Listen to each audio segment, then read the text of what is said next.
The world narrowed to the space between us and the approaching teeth. 3 pairs of luminous, hate-filled eyes burned in the gloom, promising a swift, brutal end. The largest of the mutated hounds gathered its powerful, malformed haunches, muscles coiling for the killing leap.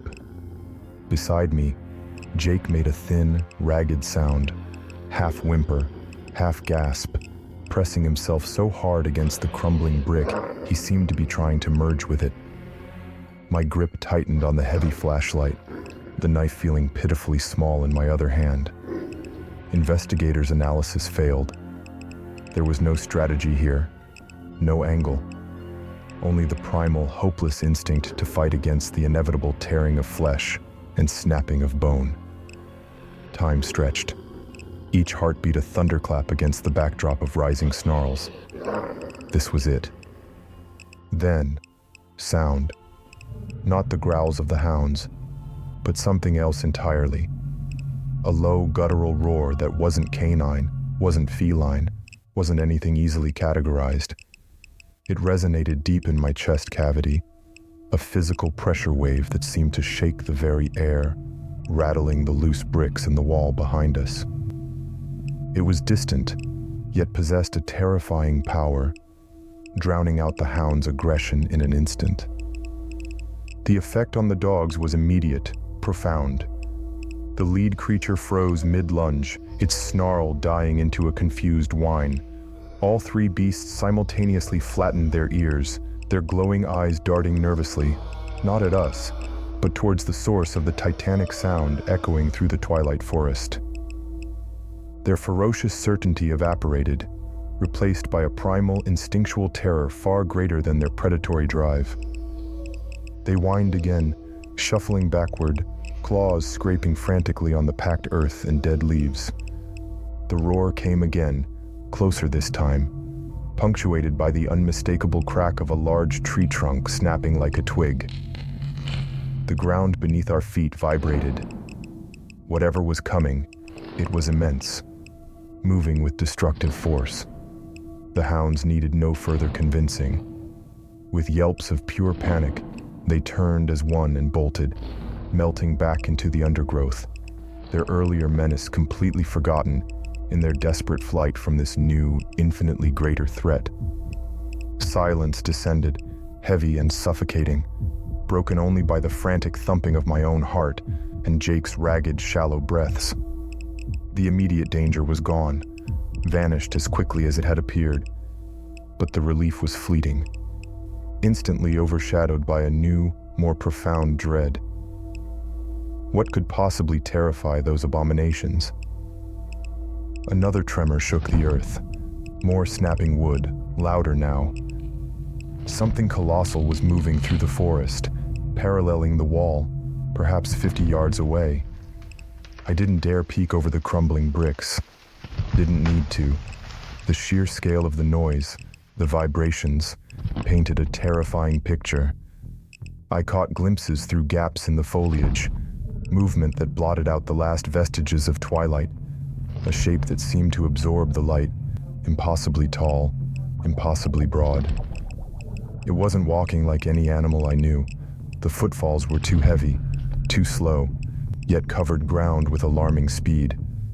A thick, scaled texture, like ancient bark or reptile hide, flashed momentarily in my peripheral vision. A low, continuous rumbling, like stones grinding together, emanated from it. There was no thought of investigation now, no curiosity strong enough to override the primal scream of survival echoing in my skull. This thing, whatever it was, radiated an aura of ancient, implacable power. It wasn't hunting us, perhaps didn't even register our insignificant presence, but to be caught in its path would be annihilation. I grabbed Jake's arm again. He was still staring, mesmerized by horror, in the direction the hounds had fled. I practically dragged him, pulling him away from the relative shelter of the wall, back into the treacherous embrace of the woods, angling away from the direction of the approaching behemoth. We ran. Not like before, driven by the pursuit of tangible predators, but now fueled by the existential terror of something vast and incomprehensible. Darkness had fully claimed the forest. The Geiger counter's clicking was a forgotten rhythm. My flashlight beam cut a frantic, bouncing tunnel through the oppressive black, illuminating a nightmare landscape of grasping roots, thorny vines that tore at clothes and skin, and skeletal trees clawing at an unseen sky. The ground was uneven, treacherous.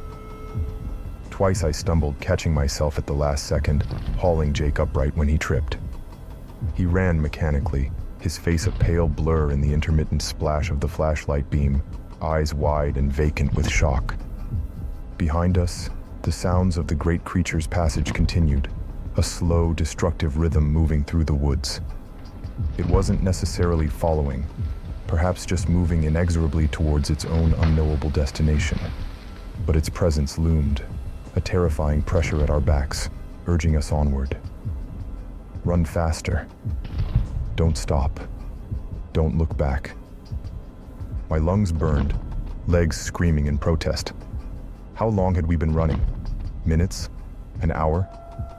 Time lost all meaning, subsumed by the immediate, desperate need to put distance between us and the horrors of this irradiated forest. I tried to maintain some sense of direction, vaguely navigating by the slope of the land, trying to head towards the perceived edge of the deepest contamination zone, back towards the buffer, towards sanity. But the darkness, the panic, the sheer alien nature of the woods disoriented me. Was that patch of glowing moss familiar? Had we circled back? We burst through a thicket of strangely brittle bushes into what seemed like a small clearing, the ground surprisingly flat and soft underfoot, covered in a thick layer of dead leaves. It felt stable, a brief respite. I risked slowing the pace for a second, gasping for air, sweeping the flashlight beam around. Trees ringed the clearing, their forms indistinct pillars of blackness. Nothing immediately threatening seemed visible. Then the ground beneath my feet shifted, not a tremor from the distant behemoth, but a localized subsidence. A soft, tearing sound. I looked down, flashlight beam pointing at my boots. The leaf litter was collapsing inward, revealing not solid earth, but a yawning blackness beneath. A choked cry ripped from Jake's throat as the ground gave way completely under him, a fraction of a second before my own footing vanished. There was a sickening lurch, the abrupt absence of support, the disorienting sensation of falling. The flashlight flew from my grasp, tumbling end over end, its beam momentarily illuminating crumbling earth walls rushing upwards before it too was swallowed by the void. Utter darkness, the sensation of plummeting, weightless yet terrifyingly fast. Wind roared past my ears, cold and damp, carrying the scent of deep earth and something else, something stagnant and ancient. I flailed instinctively, finding nothing but empty air. Jake's cry had been cut short. I couldn't hear him, couldn't see anything. Adrift in a freefall through absolute black. How deep was this? A sinkhole? An old mine shaft? A forgotten military bunker complex? Images flashed through my mind. The mangled boar, the glowing eyes of the hounds, the impossible scale of the thing that had scared them away. Had we escaped the horrors of the forest only to plunge into something worse buried beneath? The fall continued. Seconds stretched into an eternity. There was no sense of scale, no reference point, just the terrifying rush of air and the endless, suffocating darkness.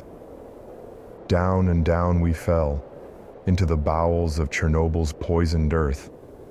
Would the impact be the end? Or was there something else waiting in the blackness below? Falling. Falling. How far down could it possibly go?